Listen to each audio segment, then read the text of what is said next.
دوستوں، کہا جاتا ہے کہ ایک بار ایک بھکاری نے ایک سیٹھ کی دکان پر آ کے دستک دی اور اللہ کے نام پہ کچھ رقم مانگی۔ جب سیٹھ نے ایک بچہ اس کے پاس کام کرتا کا سیٹھ کے پاس، سیٹھ نے کچھ اپنی جیب سے رقم نکالی اور اس نے کہا کہ یہ بھکاری کو دے دو۔ اس بچے نے وہ رقم اٹھائی اور اس بھکاری کو دے دیا اور وہ چلا گیا۔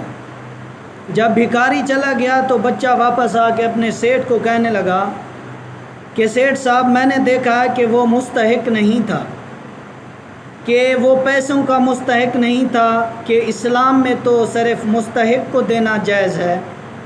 اس سیٹھ نے کہا آج جو تم بیٹھو ادھر۔ وہ جب بچہ سیٹھ کے پاس بیٹھا اور اس نے کہا کہ ہمارے پیارے نبی حضور سرور کائنات کی حدیث مبارک ہے، بخاری اور مسلم دونوں میں ہے، کہ آپ فرماتے ہیں کہ تم مستحق کو بھی دیا کرو خیرات، اور جو مستحق نہ ہو اس کو بھی دیا کرو۔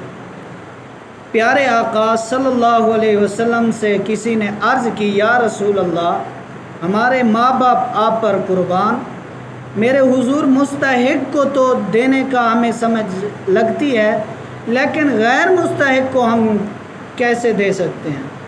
حضور نے فرمایا، میرے صحابہ یہ دیکھو کہ اللہ ہمیں بھی بغیر مستحق ہونے کے باوجود بھی تو اللہ ہمیں دے رہا ہے۔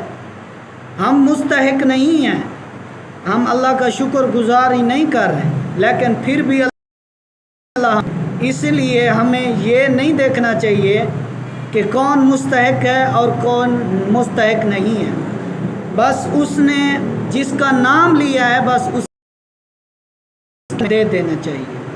اللہ ہمیں خوش رکھے۔ السلام علیکم۔